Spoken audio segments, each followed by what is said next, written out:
Hello everybody, welcome back. Today in my fifth day, oops, actually I'm kind of behind. I think it's actually seventh day of my bet. I'm going to be doing, yeah, I think this line is getting repetitive. We're going to, I'm going to talk about something really different. Sorry if I'm itching my eyes, it's normal. I think it's a good way to remember this is really casual, so there won't be any editing, any nothing. I hope this doesn't disappoint you, but still, I think you can get at least bits of enjoyment out of those videos. This we may talk about something pretty different. Yeah, it's kind of the point. So today I'm gonna be talking about gears and basic, the most basic of what I learned, because I like in mechanics, engineering, mathematics that I am really good at, but I still enjoy a bunch. I enjoy those types of things. And one game I have been playing in particular made me really curious about how things work, especially mechanics. This game is War Thunder, and War Thunder is a game about tanks, of airplanes and naval boats and ships, but I play the tanks. Of course, any normal kid will like tanks. At least one point in their life, they will. So, of course, there's a exception. It was just a joke, but still. In in the game, you can see inside a tank, just so you know what components will get shot and what it happens when you get shot. So there's the motor, the transmission, the suspension. Now, basic. So I was starting to wonder what is all of this? And even better, in my opinion at least, is that I began to wonder if I could do this at home. If there's 3D printer, if I have a 3D printer and I have like a electric motor, I could replicate it. Even though it may not be, may not have the same efficiency, the same size, of course it won't, but I could still replicate a tank. So that's actually one thing I'm trying to do. That's actually why I printed the gears, and especially this one. This one is for I to test a bit about differentials, which is a really important thing. In the transmission, there's a differential. The differential will make you be able to transfer with just one power of energy, one setup of energy, to transfer to two parts of, you know, of anything really. But they usually have wheels, so they can transfer with one motor in two wheels, in different wheels, and you can make the speed go way slower. I should explain a bit more. Well, in the earlier phases of cars, there weren't any differentials. All the power would just go through only one uh, wheel, and the rest would, follow along.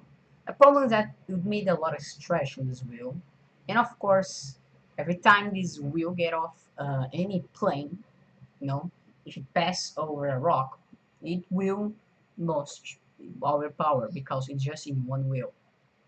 Of course, this also led to a lot of breakdowns, so they were even more stressful. And this also put a restriction of how powerful could a motor get. Because if it gets too powerful, not even steel, like really hard steel, not exactly hard because hard usually not means really greater, but still, it won't make even the toughest steel would break because there's a lot of tension. So what they decided is to put the power in two wheels, but they just have one motor. There won't be two motors for two wheels. So that's exactly what they did with differential lists. So you can move at a different speed even though it's connected to the same output of energy in two different places. But that's a bit of differentials. The most basic is how understanding how gears work. That's exactly what I try to do. I have some gears. For those who are wondering, these are Bevel gears. I found this on the internet. I didn't mount them because they have a mount, because they don't have the screws. Believe it or not, I'm actually going to print those screws, so I'm going to show you later. Maybe in the next video. I don't know. And for those who wonder, this is a totally different project. And for some reason, even though these are the most recent one, it looks worse than those. I think really it's all about temperature, but this is about now to the printer. So the basics. How gears work? They connect to each other. I know they are don't really connected here, but because they connect like this. But okay, let's go with this. So they are connected. They connect each other, and by different number of teeth, and yeah, by different number of teeth, you can make the gears transfer more power or more rotations per minute or more torque in one area. For those who doesn't know rotations per second, I think it's self-explanatory, and the torque is the force given by any rotational object, if I'm not wrong. Okay, I may be wrong with that, but I think my explanation does justice. So, first off, any gear who have power, so if the my motor is on this gear, then this gear, the name of this gear will be driver driver gear. It's because all the power is on this gear, and any other gears who are connected to it are driven gears, which the follow up, which will make your gear system a gear system after all. And what they do, they how they interact with each other. When they have the same number of teeth, let's suppose, I know it really is not, but let's suppose it is 100. That's no, I 100 is just too greater numbers to understand simply. 10, just 10 teeth in each of these blue ones, and 20 years on 20 teeth on the bigger one. So with the connection of the same number of teeth, the only thing that really changes is the direction of your system. So I have this, and since the gears of this one is going this way, so it will push this one this way. So you make this, and so the output, as you can see, the output is going this way, which is different than this way. So the same number of teeth will be able to just um, turn around. Let's say they have a different. We'll just be able to have a different uh, output rotation, but nothing more. But when you have a bigger teeth, a bigger gear, you have a different situation, because since it is a bigger gear, it really means actually it really usually means so much that they don't even consider that much. They usually calculate by number of teeth only, but also they also calculate it by the diameter. How the connection. So you can see that I know I'm doing this all by hand. They're not really connecting, but in this situation, you can see that this one is definitely going slower than this one. And the thing is, why does it do that? Because the number of teeth, the number of teeth here, it's 20, so it's bigger. In fact, 2 times bigger.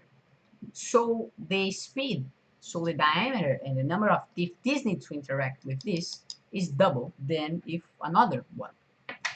So what happens is that this becomes slower. In fact, this is called gear ratio. And in this case, it's 1 to 2. So it's 2 times bigger, and this is my system.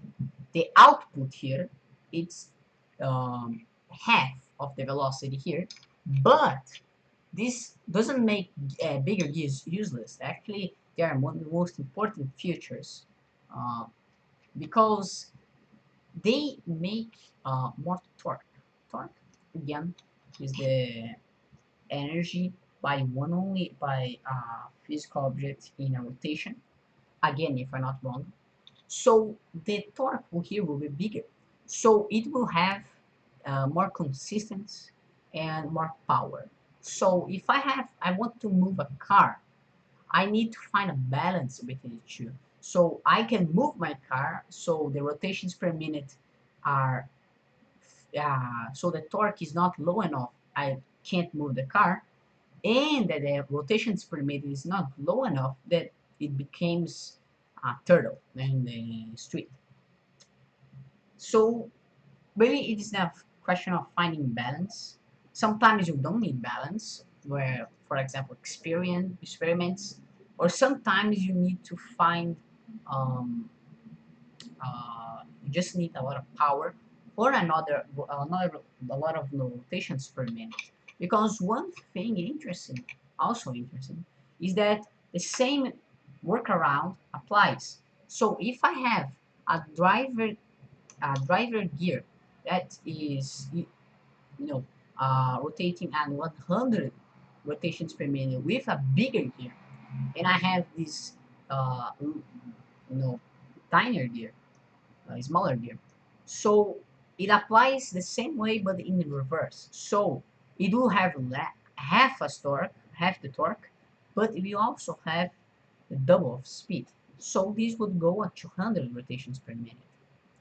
And that's quite the basics. I know it's pretty different to talk about it, but I predict not even to talk about it more since I have 15 days just the 7th, so I'm basically midway through. No, 15 doesn't have is not a good number to divide by 2, but I can divide it by 3, which is 5. So almost, I'm almost done with it. I may continue. Let's see. I may lose another. I may lose another bet. But one thing I want to do is to explain more about the differentials, and how I'm going to do it is really by using my project, which is project about these gears. As you can see, they are really different, not just in color but in shape. For those who wonder, this is a bevel gear. You can search online; they're quite different. One thing I think is good because they really connect themselves this way. But if there's a horizontal force, it doesn't struggle too much, as you can see. So I think something going this way, sorry, more vertical, like they connect like this, okay? So they are turning. Um, and if you pull this way, it will easily exit, even if it's in movement. Well, maybe not easily, but still you can do a lot of things with this. Okay, so I have a differential. I'm going to print a differential um, for this piece. And I will show you around, maybe in the next video, or maybe in the next video. Well, that was my explanation. Sorry I didn't have cool visuals. Actually, I'm learning to 3D modeling. In one day, I can like remake this video, but of a cooler, cooler dynamic, right? 3D animation, or maybe just me recording myself in the Fusion 360. I think that's it. If you want to know what exactly is this series, what I said, I'm a bet, it's only in card, the card here, where basically I lost a bet with my father that a word so didn't exist. Spoilers, it did. Um, and now I need to do one video for one video every day for 15 days. The question is, and it's about anything. Now, the problem is, although it's one video topic to be more honest, because I need to do it in 4 languages: in English, in Portuguese, in Spanish, and the one I'm trying the most hard, and the most challenging is really Russian, which I'm trying to do. So the playlist would have all of it. And feel free to subscribe if you like this kind of content. Again, my idea about these RC projects of being, of real tanks or real things, but 3D printed is idea I'm working on. That's actually why I wanted more 3D printer, because it really is something that can give me a lot of great value and great fun, which I also recommend. I have even a 3D video about it, in this series. So I may talk about what printer should you get, or if you should get it in printer today, but I digress. So that's it.